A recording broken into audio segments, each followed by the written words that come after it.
Oi, eu sou o Matheus e eu tô lendo uma coleção de quadrinhos em capa dura que eu tenho já faz um tempo, mas eu queria ler todos. E aí, como uma motivação, eu decidi fazer uma espécie de review de cada um deles. Esse aqui é primeira edição da coleção, né? O número 1, a lombada número 1. Não sei se vai dar pra ver, porque o foco eu não sei se vai pegar. Mas essa é a edição número 1, O Homem de Ferro, O Demônio na Garrafa. Ele é escrito pelo David Michelinie e desenhado pelo John Romita Jr. e o Carmine Infantino. Também reúne as edições 120 a 128 de O Invencível Homem de Ferro. Essas revistas foram publicadas em 1979, entre fevereiro e novembro, alguma coisa assim.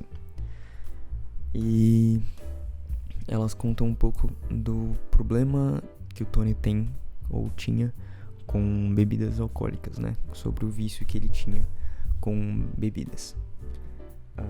É bem legal como trata esse tema. Tem alguns pontos que eu não gostei muito, tanto que eu não vou nem falar porque eu nem acho relevante. Considerando que são edições que saíam mensalmente, eu até relevo porque às vezes você só precisava colocar conteúdo ali pra revistinha poder ser publicada. Nessa época não tinha ainda essa parte da identidade secreta ter sido revelada do Tony Stark. Então o Tony Stark era Tony Stark e o Homem de Ferro era o Homem de Ferro. E o Homem de Ferro trabalhava como guarda-costas do Tony, o que é engraçado e um pouco diferente, assim, se você for parar pra ver. Então o Tony Stark agia simplesmente só como Tony Stark. Ninguém sabia que ele era o Homem de Ferro, ou pelo menos fingia que não sabia, sei lá. E o Homem de Ferro era tratado como um herói, fazia parte dos Vingadores, mas também era guarda-costas do Stark, do Tony. O que fazia com que o Homem de Ferro fosse, querendo ou não, um funcionário do Tony. E com isso em mente, a gente tem momentos que o Tony usa esse fato de o Homem de Ferro ser uma persona totalmente diferente da dele pra culpar tudo que tá acontecendo na vida dele, colocar a culpa no traje e no Homem de Ferro, mesmo sendo a mesma pessoa, né? E isso fica bem claro no começo do quadrinho, que ele não percebe qual que é o problema de fato que ele tá tendo. Em vários momentos no quadrinho a gente vê ele bebendo muito, né? Tanto em quantidade quanto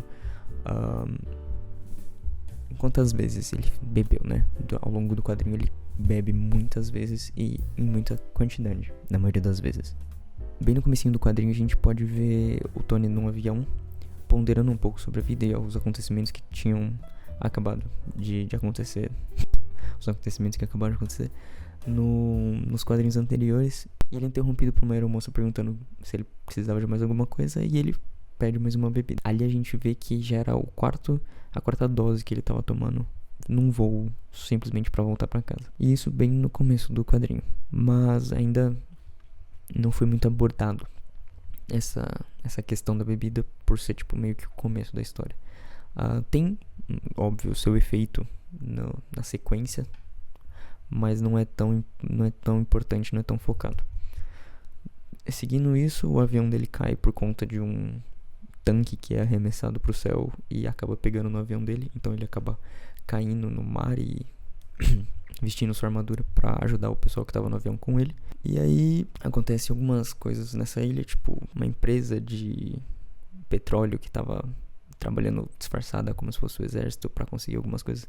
Não é muito relevante pra história essa parte, então eu não vou nem me aprofundar.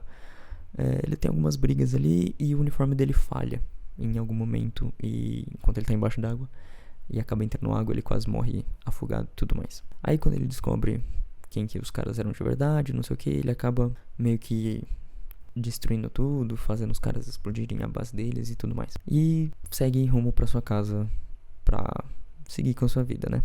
Nesse meio do caminho ele acaba tendo algumas lembranças, ele acaba lembrando um pouco da origem dele. A gente tem uma breve explicação da origem do Tony, não é muito diferente do que se tem nos filmes, muda algumas poucas coisas de época, né? Mas é quase a mesma coisa. E aí quando ele chega na cidade dele, né, que é Long Island, ele chega ali em Long Island, ele acaba tendo mais uma falha no na sua armadura, e essa armadura começa a agir de forma estranha, os repulsores, tudo começa a funcionar tudo errado. Ele dá um jeito e acaba conseguindo pousar em segurança, sem machucar mais ninguém, né? E aí, chegando no seu escritório, a gente acaba percebendo que o Homem de Ferro, além de ter problemas com vilões, o Tony tá tendo problemas com a sua empresa, né? Que nesse momento tá sendo chamada de Stark International. Não tá escrito como Indústrias Stark. Pelo que eu entendi, passou tipo por uma reformulação, sei lá o que. Não tá muito explicado exatamente o porquê que tá como Stark International, mas é o nome que tá aqui no quadrinho. A gente percebe que a SHIELD tá querendo comprar a empresa do Tony pra usar as coisas que ele tem, as coisas que ele faz pra uso da SHIELD mesmo e pro governo dos Estados Unidos. E o Tony ia perder a sua majoritariedade sendo o dono da empresa e acabar não conseguindo fazer as coisas que ele fazia como Homem de Ferro por não ter acesso total à sua empresa, porque seria da SHIELD. E isso deixa ele meio perturbado. Ele percebe que se tem um número exclusivo de acionistas, ele tem uma pessoa exclusiva que provavelmente nunca vai vender as suas ações, e ele fica mais tranquilo com isso e acaba indo ver o que deu de errado na armadura dele. Começa a checar o que a sua armadura estava acontecendo com ela, por que ela estava falhando, né? Ele acaba não percebendo, não consegue achar o defeito, ele faz todo tipo de teste, ele acaba não achando o defeito que tem na armadura. E, assim, sendo bem sincero, o defeito não tá na armadura. Tem um cara que tá agindo com uso de tecnologia e alguns equipamentos para fazer com que a armadura dele seja controlada meio que remotamente e haja de forma errada, né? Como de uma forma que o Tony não queira. E aí, com isso, o Tony acaba continuando seguindo sua vida e tudo mais. Ele conhece uma personagem que chama Batcave, que ela, como ela é apresentada aqui a primeira vez, pelo que eu sei, né? Pelo que é apresentado aqui no quadrinho, é a primeira vez que ela aparece. E ela é uma guarda-costas, ela trabalha numa empresa de guarda-costas. O Tony, ele recebe o recado falando que o Homem de Ferro tem que ir para as Nações Unidas, para a ONU, né? Para agir como representante da Stark International, para eles realizarem um acordo com o embaixador Carneliano, que é de um país do leste, que não é aberto muito pro resto do ocidente.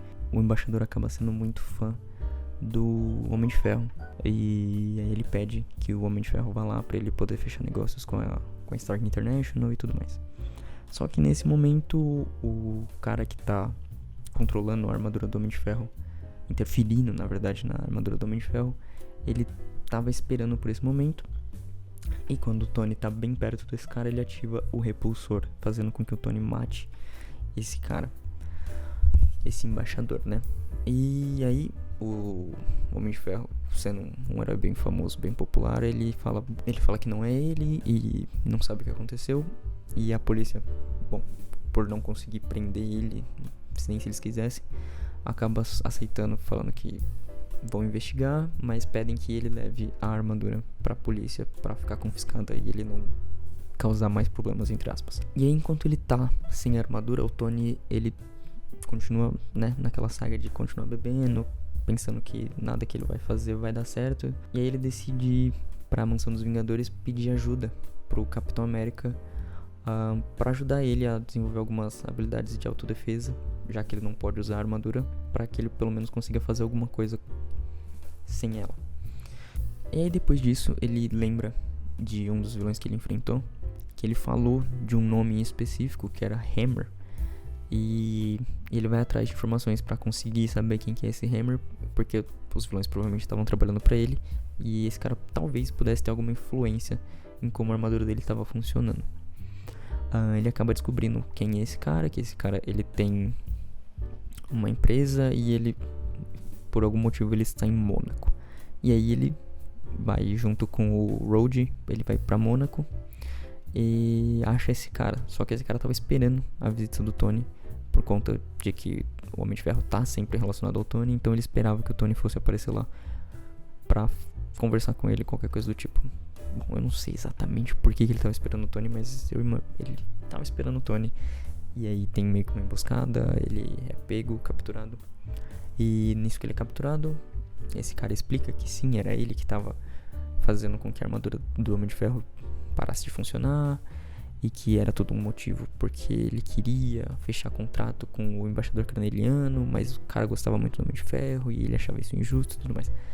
Enfim, papo de dono de empresa multibilionária e coisas do tipo. Ele queria mais dinheiro, mais poder, mais influência, e como ele não ia conseguir isso por conta do Homem de Ferro, ele acabou querendo destruir o Homem de Ferro e, por consequência, a Stark International. E aí depois ele conta todo esse plano dele, ele põe o Tony preso dentro de um quarto lá, o Tony dá um jeito de sair, e no que ele sai, ele acha lá o equipamento que tava interferindo na armadura dele, quebra tudo lá, faz o que ele tem que fazer.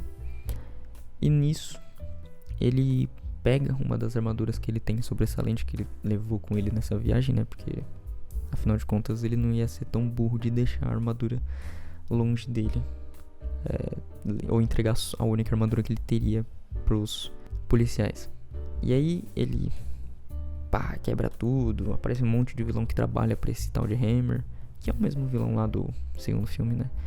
Ele quebra tudo, todos os vilões que aparecem apanham e tudo mais. E aí aparece lá o cientista que criou o equipamento, e ele consegue meio que capturar esse cientista. Capturar não, né? Ele prende o cientista e leva ele pra testemunhar a favor do Homem de Ferro, porque, bom, ele criou o equipamento e aí ele vem lá, testemunha a favor do Homem de Ferro e faz com que ele seja desincriminado pela morte do embaixador. E mesmo isso acontecendo, não tem muita coisa que o Tony possa fazer, ou o Homem de Ferro possa fazer, pra com que a opinião pública mude repentinamente. Então as pessoas continuam achando ele um assassino e tudo mais. E aí o Tony continua a ter mais problemas com essa dupla personalidade dele, né, de Homem de Ferro e Tony Stark. Volta pra casa, bebe, fica com raiva do que é o Homem de Ferro, enfim. Aí ele pega e acha que ser só o Tony tá dando muito problema, sai voando com a armadura, tenta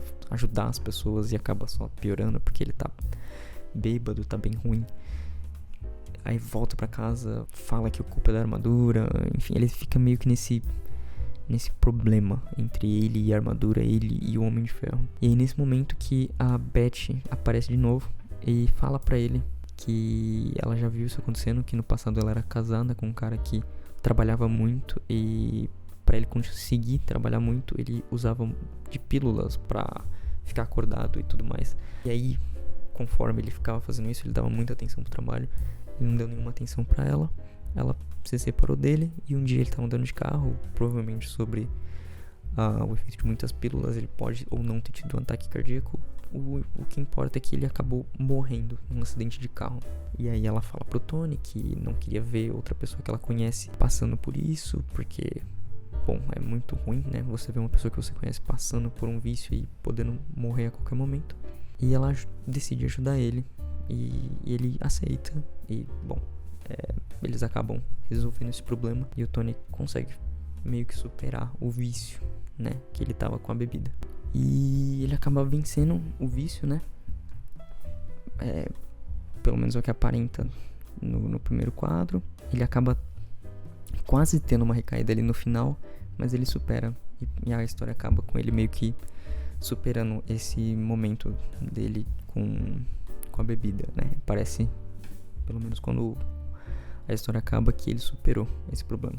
Esse é basicamente um resumo. Eu pulei algumas partes e eu tirei algumas outras que eu acho que não iam acrescentar muito, porque, bom, a história é basicamente o Tony tendo problemas com bebida e batendo em vilões e afins. É uma história antiga, então não tem muito o que falar nesse quesito.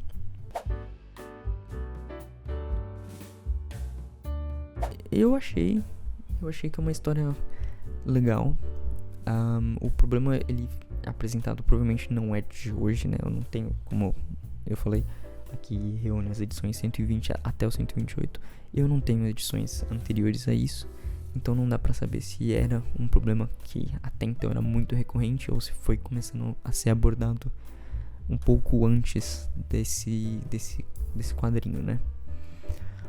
Então é legal, o problema é apresentado de uma forma bacana, você vai vendo conforme vai passando os painéis e as páginas que é um problema de verdade pro Tony. E o que eu não gostei, na verdade, é que foi muito rápido, né?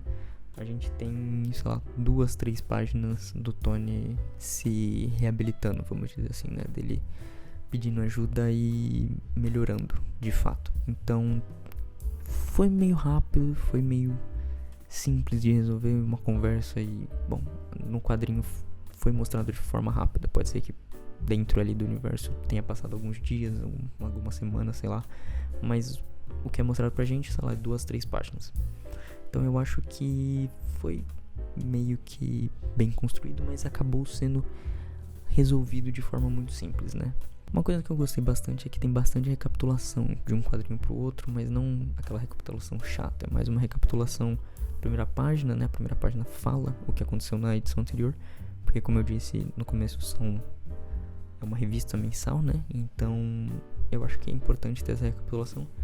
Tem alguns momentos que falam do passado, né? Como eu disse, tem um momento que mostra ele refletindo sobre a origem do Homem de Ferro.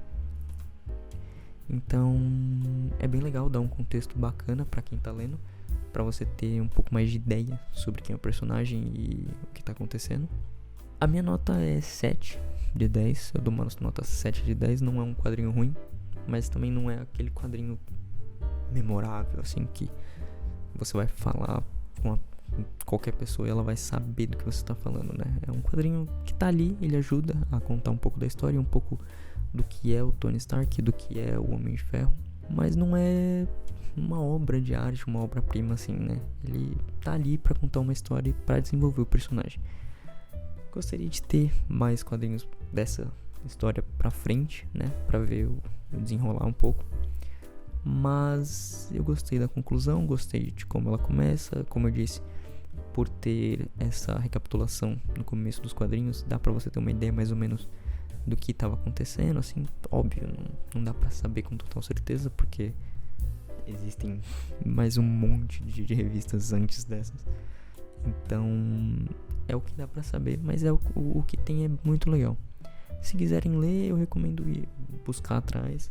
Se acharem essa edição aqui pra comprar, podem comprar, é um quadrinho maneiro. E por ser capa dura é legal de ter, né? Bom, eu acho que é isso. O quadrinho foi legal a leitura, não foi maçante nem nada. Os desenhos são muito bonitos, gosto muito da arte do John Romita. E a forma como foi escrita foi legal. Foi, como eu disse, o desenvolvimento do personagem valeu a pena, né? Um bom desenvolvimento.